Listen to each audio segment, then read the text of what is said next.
हाँ तो बच्चों, इस कालखंड में हम आपको सीमांत या अनंत वेग के बारे में बताएंगे और साथ ही इनका अनुप्रयोग बताएंगे।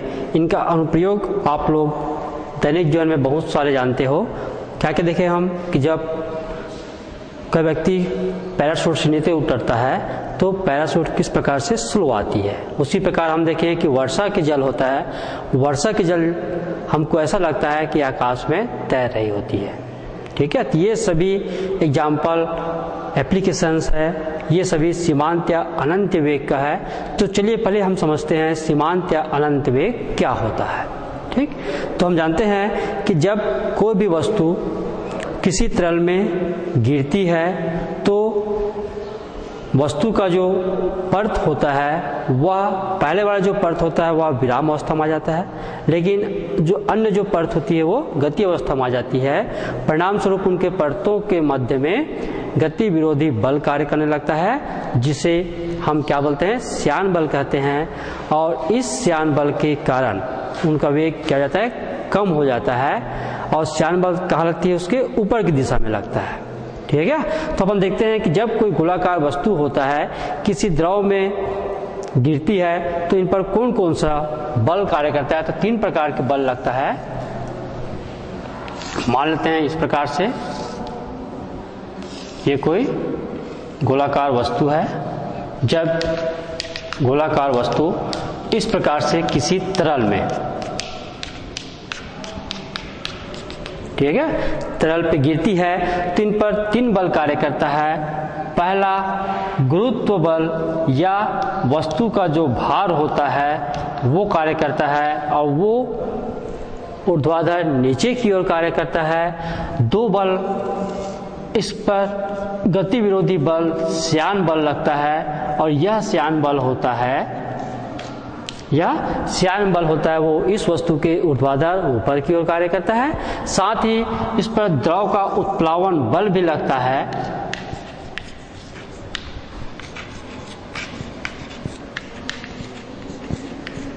द्रव का उत्प्लावन बल लगता है जो कि ऊर्ध्वाधर ऊपर की ओर लगता है। ठीक है, तो हमने क्या बताया कि जब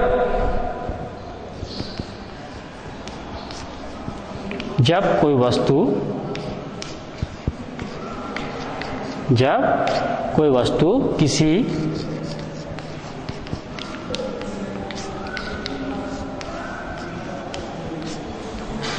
किसी तरल में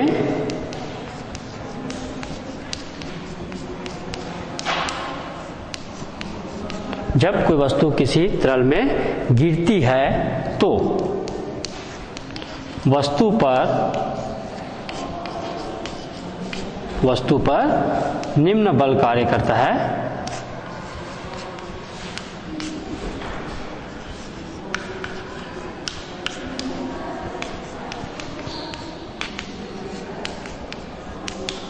जब कोई वस्तु किसी तरल में गिरती है तो उस वस्तु पर 3 बल कार्य करता है। पहला बल होता है वस्तु का भार या गुरुत्व बल, वस्तु का भार। ठीक है, देख रहे हैं अपन वस्तु का भार, वहां पर यहाँ पर हम देख रहे हैं वस्तु का भार, इसी को अपन क्या बोलते हैं, गुरुत्व बल, जो ऊर्ध्वाधर नीचे की ओर वस्तु का भार। और ये किधर लगता है, ऊर्ध्वाधर नीचे की ओर।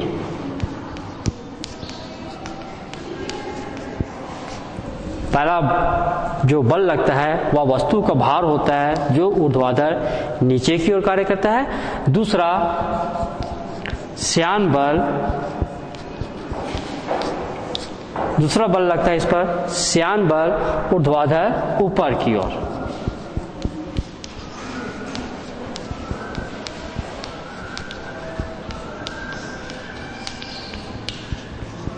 ऊर्ध्वाधर ऊपर की ओर।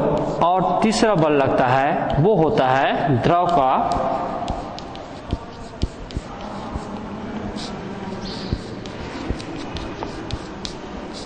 का उत्प्लावन बल, ये भी लगता है वो ऊर्ध्वाधर ऊपर की ओर।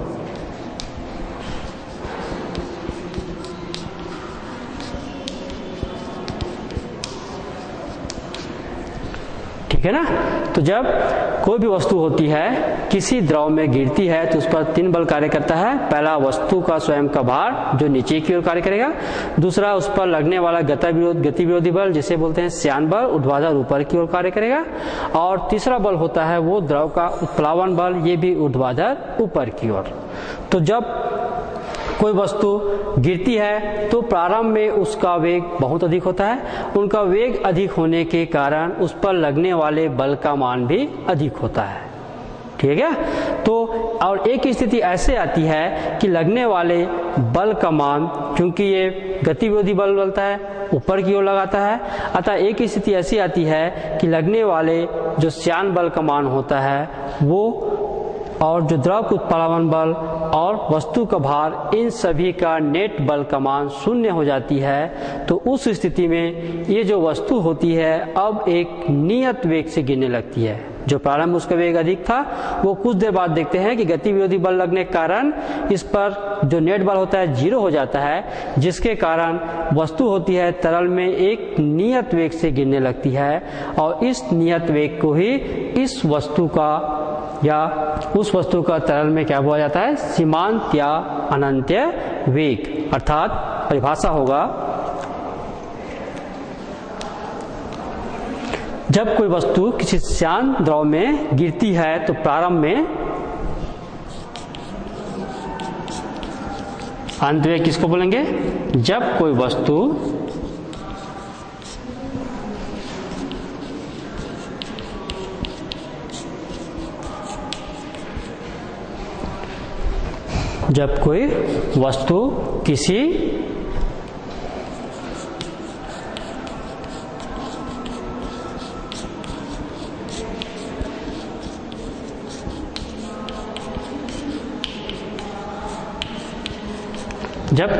किसी श्यान द्रव में गिरती है तो प्रारंभ में उसका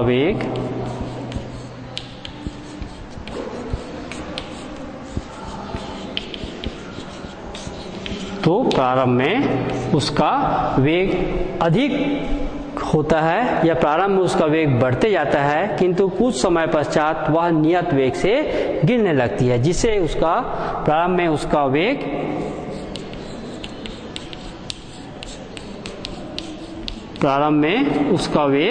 बढ़ते जाता है, किंतु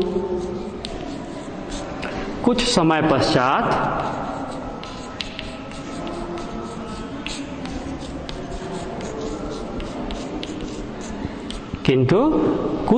पश्चात वह नियत वेग से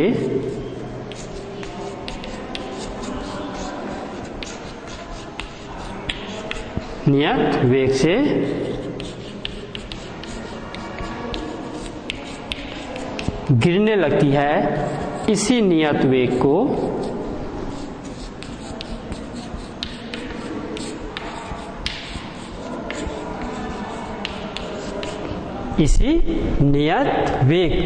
सीमांत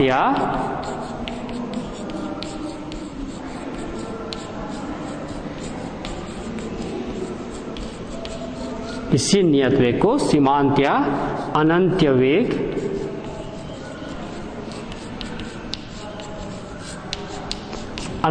कहते हैं। तो हम आपको यहाँ पर सीमांत या अनंत वेग बारे में बता रहे थे। क्या बताया गया है, जब कोई वस्तु है किसी तरल में गिरती है तो उस वस्तु पर 3 बल कार्य करता है। पहला तो वस्तु का स्वयं का भार जो ऊर्ध्वाधर नीचे की ओर कार्य करता है, वहां पर देखें डायग्राम में हम। दूसरा बल लगता है वो श्यान बल, गति विरोधी बल होता है जो ऊर्ध्वाधर ऊपर की ओर लगता है। और तीसरा बल होता है द्रव का उत्प्लावन बल, वो भी ऊर्ध्वाधर ऊपर की ओर लगता है। अंत में देखते हैं कि जब वस्तु किसी तरल में गिरती है तो उनका वेग अधिक होता है, लेकिन जैसे जैसे उनका वेग बढ़ते जाता है तो गति विरोधी श्यान बल का मान भी बढ़ते जाता है। परिणाम स्वरूप इनका वेग कम हो जाता है और यह अब एक नियत वेग से चलने लगती है। इसी नियत वेग को वस्तु का क्या बोला जाता है, सीमांत या अनंत्य वेग कहा जाता है। ठीक है। चलिए इस वेग के लिए हम सूत्र व्युत्पत्ति करते हैं, इनकी व्यंजक प्राप्त करते हैं।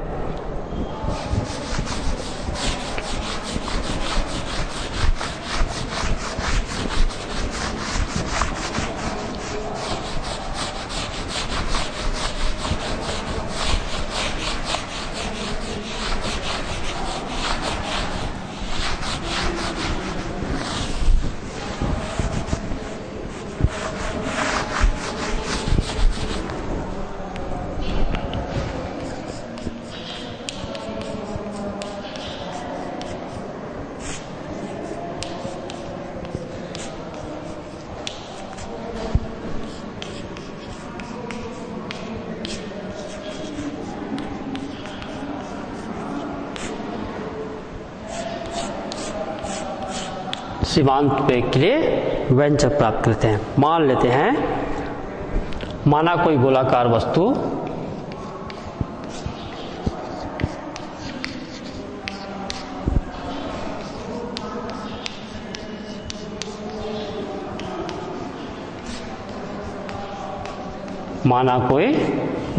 वस्तु जिनकी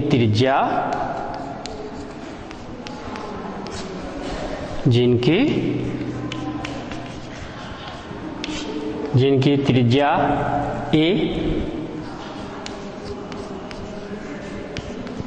पदार्थ का घनत्व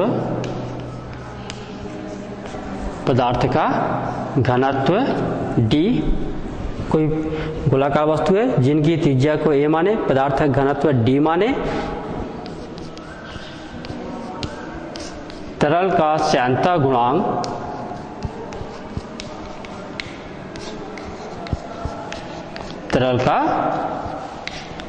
गुणांक ईटा व तरल का घनत्व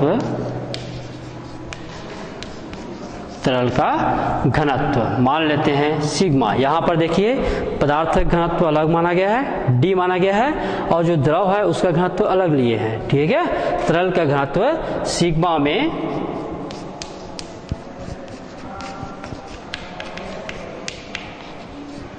में गिरती है तो वस्तु पर निम्न बल कार्य करता है। हम आपको पहले बताए हैं,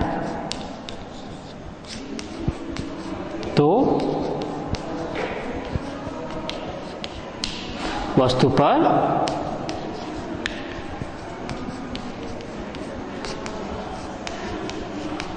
पर निम्न बल कार्य करता है। पहला, वस्तु का भार या गुरुत्व बल ऊर्ध्वाधर नीचे की ओर। दूसरा बल है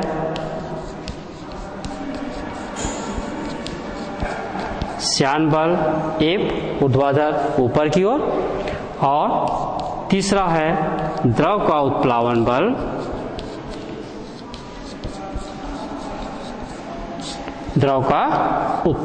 बल, ये भी ऊर्ध्वाधर ऊपर की ओर कार्य करती है। ठीक है, तो जब ये गिरती है तो इस पर इस प्रकार से 3 बल कार्य करता है। वस्तु का भार ऊर्ध्वाधर नीचे की ओर, श्यान बल ऊर्ध्वाधर ऊपर की ओर, और द्रव का उत्प्लावन बल ये भी ऊर्ध्वाधर ऊपर की ओर।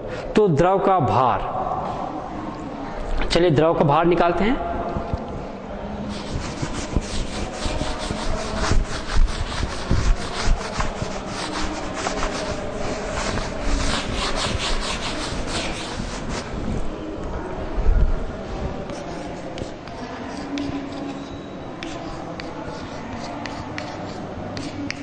द्रव का भार होता है, सूत्र होता है आयतन गुणित घनत्व गुणित गुरुत्वीय त्वरण g। हम आपको फार्मूला पहले बता चुके हैं। इनका फार्मूला क्या होता है? आयतन गुणित घनत्व गुणित g। और चूंकि ये गोलाकार है तो गोले का आयतन कितना होता है?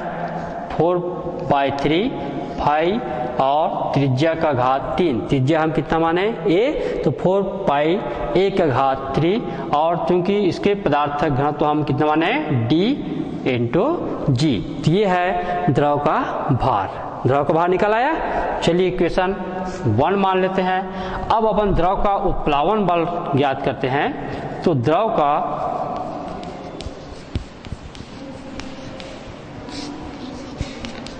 का उत्प्लावन बल, तो द्रव का उत्प्लावन बल होता है वह द्रव के हटाए गए द्रव के भार के बराबर होता है। द्रव का उत्प्लावन बल बराबर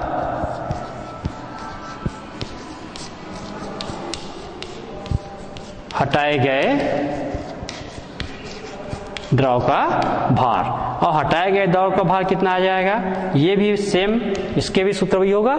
आयतन तो 4/3 पाई त्रिज्या घात 3। यहाँ पर जो घनत्व है ये घनत्व हो जाएगा सिग्मा, क्योंकि द्रव का घनत्व हम कितना माने थे? सिग्मा माने थे।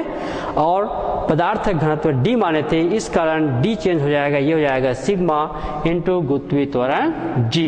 तो ये है उत्प्लावन बल आ गया। अतः परिणामी बल या परिणामी भार, अतः नीचे की ओर लगने वाला परिणामी भार आ जाएगा 4/3 पाई a त्रिघात d into g minus 1/3 sigma into g. इन दोनों में हम कॉमन निकाल लेते हैं तो पाई 1/, इसमें आ जाएगा d माइनस सिग्मा इंटू जी, इक्वेशन 3। तो हमारे पास द्रव का भार निकल आया, द्रव का उत्प्लावन बल निकल आया है, और साथ ही हम परिणामी भार निकल आया 4/3 पाई a त्रिघात d minus sigma into g निकल आया अपने पास। हाँ, यदि द्रव पर लगने वाला श्यान बल F हो तो स्टोक के नियम से श्यान बल का सूत्र कितना आता है?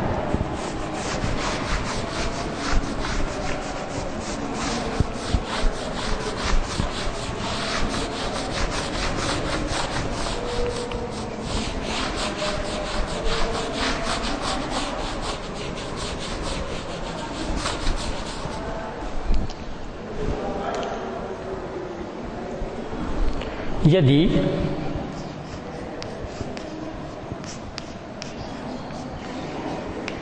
द्रव पर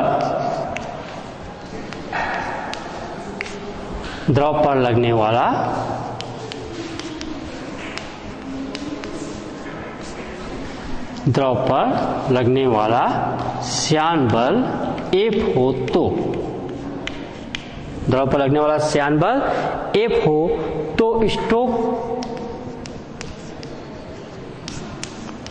स्टोक के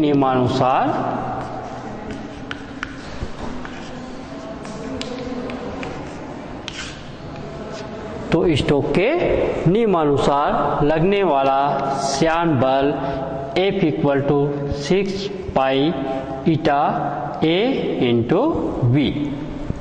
ठीक है। यदि वेग को सीमांत वेग मानते हैं, यदि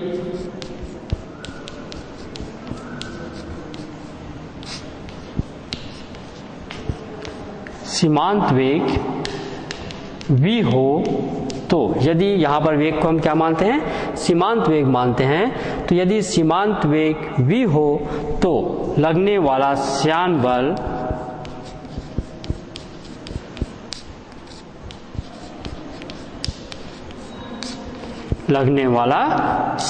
बल होता है, यह उसके परिणामी भार के मान के बराबर होता है। तो लगने वाला श्यान बल इक्वल टू परिणामी भार, वस्तु का परिणामी भार। चलिए मान पुट करते हैं। श्यान बल 6 pi eta a into v, परिणामी भार हम निकाले हैं 4/3 पाई 1/3 d minus sigma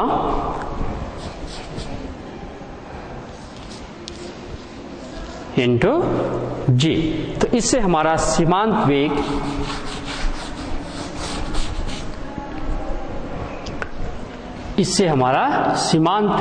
v equal to प्राप्त होगा 4/3 इंटू 6 किधर ले आए? ऊपर हो गया हमारे पास 1/, यहाँ पर 1 और ये 3, तो ये हो जाएगा आपका 1/2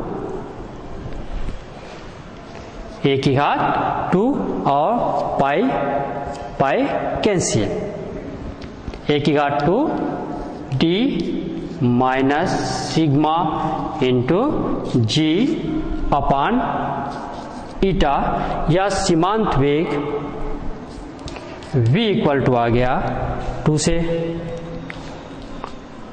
2/3, अर्थात सीमांत वेग का फार्मूला आ गया 2/9 1/2 D minus sigma into g upon ईटा। तो ये है किसी भी द्रव का सीमांत वेग के लिए व्यंजक। तो हमने आपको यहाँ पर किसी सीमांत वेग बारे में बताया। सीमांत वेग हम आपको बताए थे, क्या बताए थे सीमांत वेग, कि जब वस्तु है किसी द्रव में गिरती है तो प्रारंभ उसका वेग अधिक होता है, लेकिन उसके बाद वो एक नियत वेग से गिरने लगती है, जिसे सीमांत वेग कहते हैं। और इस सीमांत वेग का हमने आपको फार्मूला बताया, जो फार्मूला हमने यहाँ पर मान पुट करते हुए प्राप्त किए। सीमांत वेग ये हमारे पास आ गया 2/9 a square into d minus sigma into g upon eta upon eta. ये हमारे पास सीमांत वेग का सूत्र आ गया।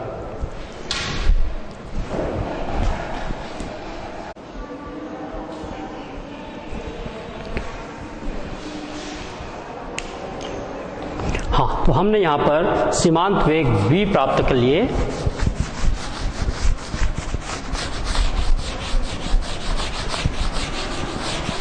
तो इस इक्वेशन की सहायता से हम देखते हैं कि सीमांत वेग किन किन कारकों पर निर्भर होती है। तो सीमांत वेग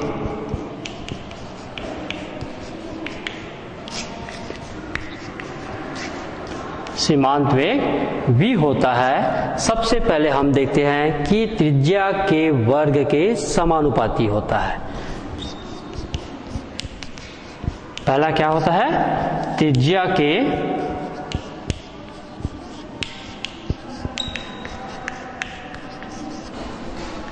के वर्ग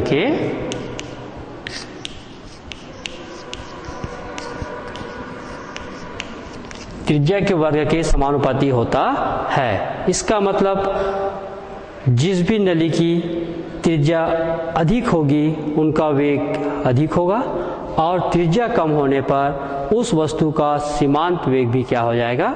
कम हो जाएगा। ठीक है क्या? दूसरी जो कारक है निर्भर करती है वो होती है पदार्थ के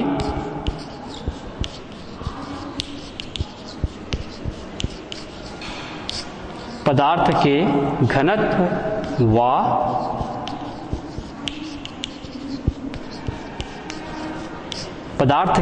व द्रव के घनत्व के अंतर के, कैसा दिख रहा है यहां पर? समानुपाती होता है।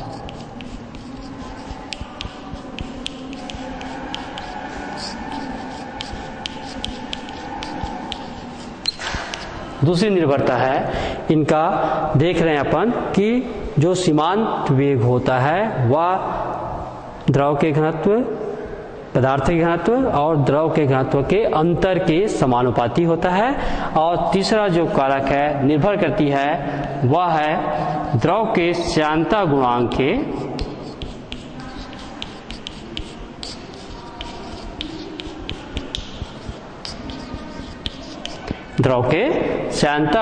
के व्युत्क्रमानुपाती होता है।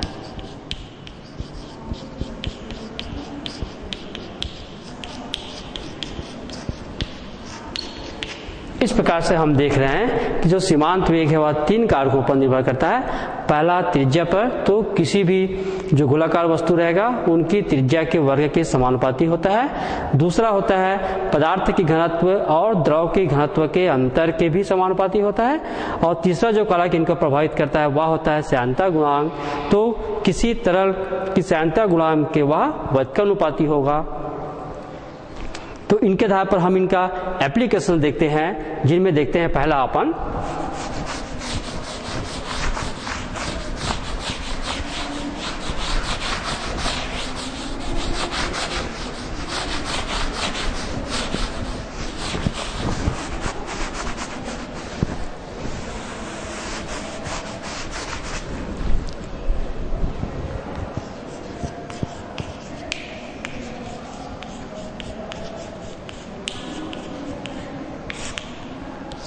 सीमांत वेग का अनुप्रयोग, जिसमें पहला हम बात करते हैं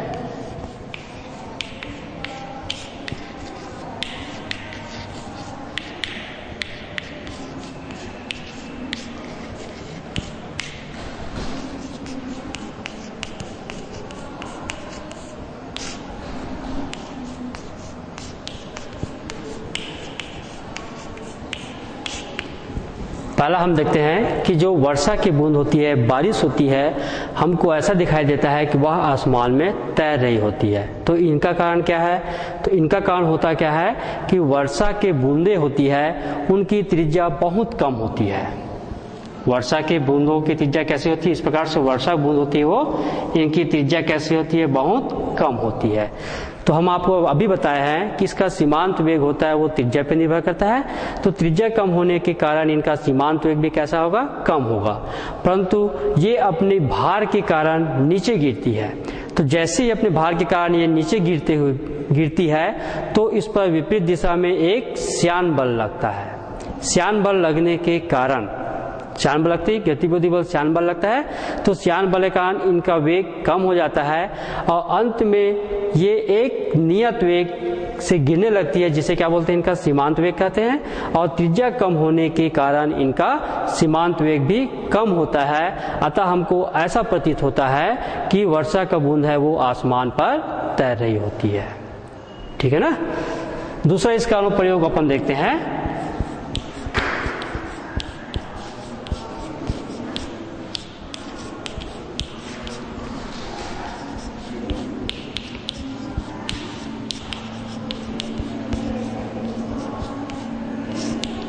पैराशूट से नीचे उतरना।